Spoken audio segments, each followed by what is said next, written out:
Hey, good morning. I'm 3 weeks away from a 25-mile trail run. Now, if you're new to this channel, I'm Darren. I'm a 58-year-old type 1 diabetic whose A1C is in the normal range, and my VO2 max is in the superior at the top. Now, the common wisdom is that when you get to my age with a chronic condition, you should just accept there's going to be some decline. Well, I don't accept that at all.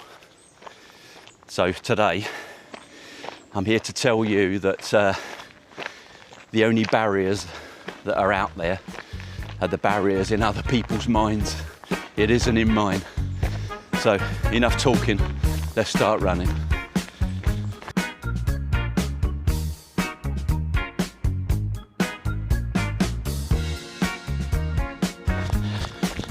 So, on today's 10-mile run, I want to test two things.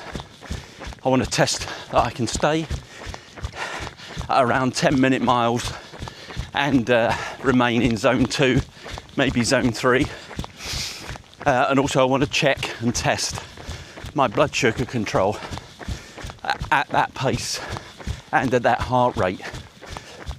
It's important for me to stay in zone 2 and zone 3 on a run like this, because as a type 1 diabetic, if I was to push myself into zone 4, maybe zone 5, you get like a stress hormone response to that. And what the liver does is it dumps glucose into the bloodstream because of the stress reaction. So that's not good for me as a type 1 diabetic. And if you're doing this type of training all the time and you're in zone 4, maybe zone 5, you could be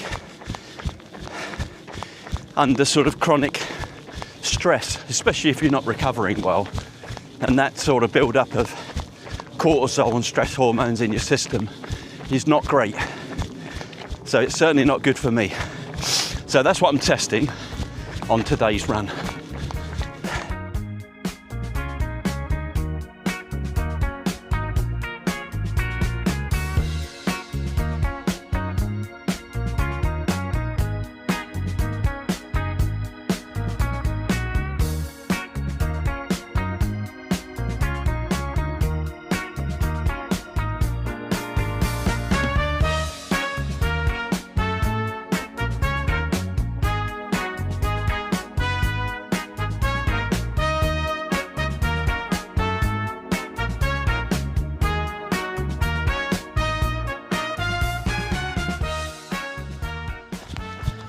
Okay, for me,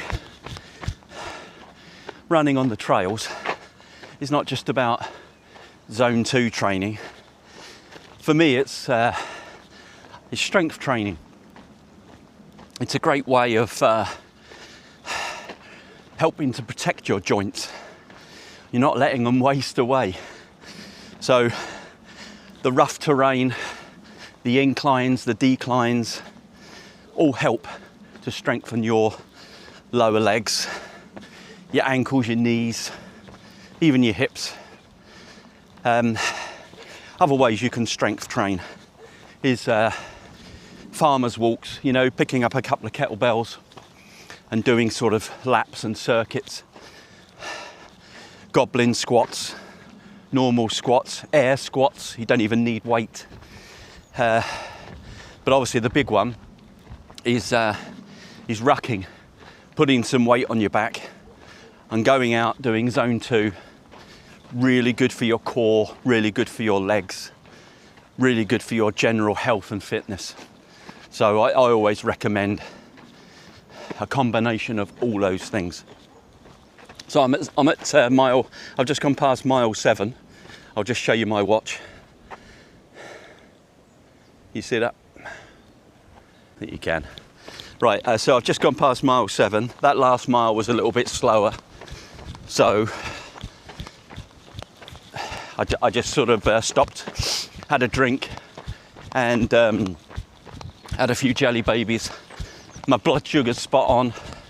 Taken a little dip about mile 6, but a few jelly babies lifted me up, no problem. So that's all working out well. Okay, I'll check in with you again when I get to mile 10.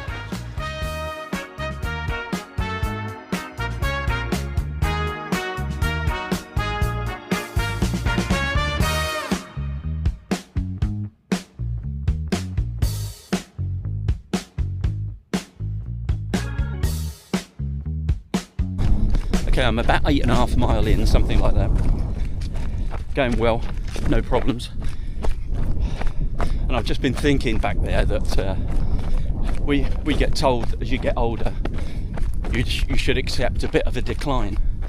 Well, I don't accept that at all, because I believe if you train smart and you eat real whole foods and you have a bit of discipline, then you don't need to accept that. And I certainly don't. Okay, I'll see you at the end.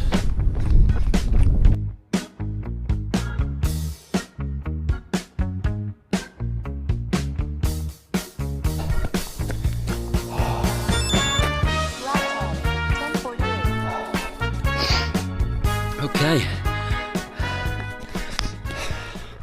That's 10 miles. I've averaged 10-minute mile pace, so I'm quite happy with that. Blood sugar's been sort of spot on, so no problem with that. And my average heart rate was about 127.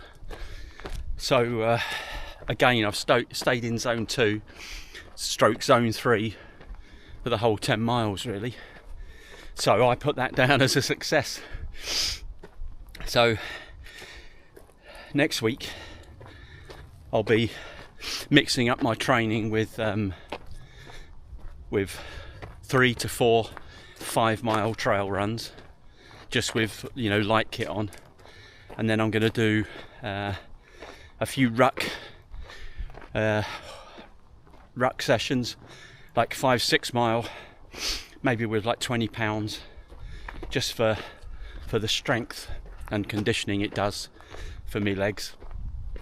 And then I will start throwing in full rest days where I don't do any weight training, don't do any running, no rucking, but maybe just have like a 1-2 mile walk, like gentle walk, as a way of active recovery, because the last thing I want to do is get any kind of injury. I've been very fortunate the last 5-6 years, haven't really had an injury at all.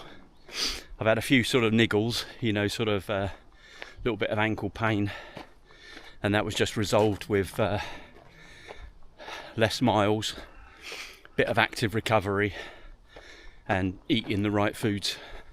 So a lot of this kind of thing is in our hands. It's if we control what we eat and what exercise we do and train smarter, there's no reason why you can't keep performing to a reasonable level in your 40s, 50s, 60s, 70s, even your 80s.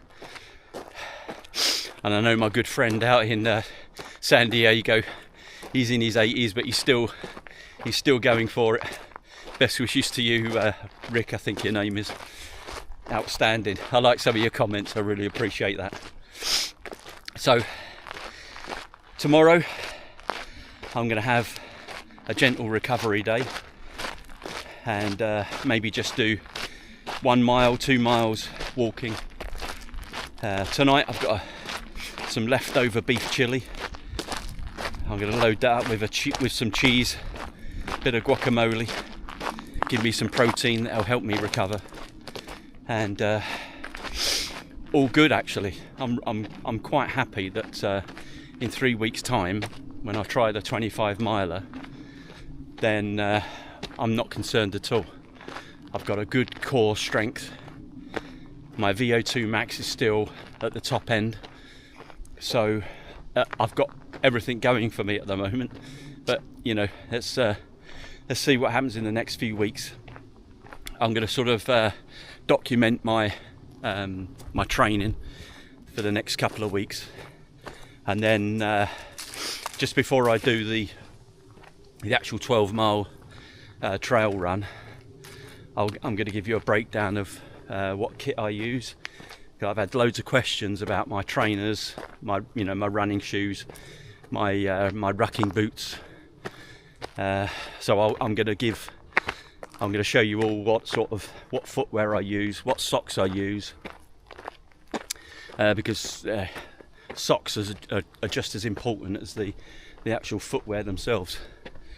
And foot care is very, very important, especially if you're a type 1 diabetic like me, because you don't want any injuries on your feet or open wounds, because you don't want to, even though I'm a good diabetic, I don't want to risk any kind of infection in my feet, because that's not very good for diabetics. But anyway, I will give you a breakdown on what shoes I use, why I use them, because I've got a winter training shoe, I got a summer training shoe, I got winter socks, I got summer socks, so and different socks that I wear with my rucking boots. So anyway, thanks very much for being on this journey of 10 miles. All gone really well. I'm really happy. And if you've enjoyed this, please hit like and subscribe, and I'll see you in the next training video. Thanks a lot. See you later.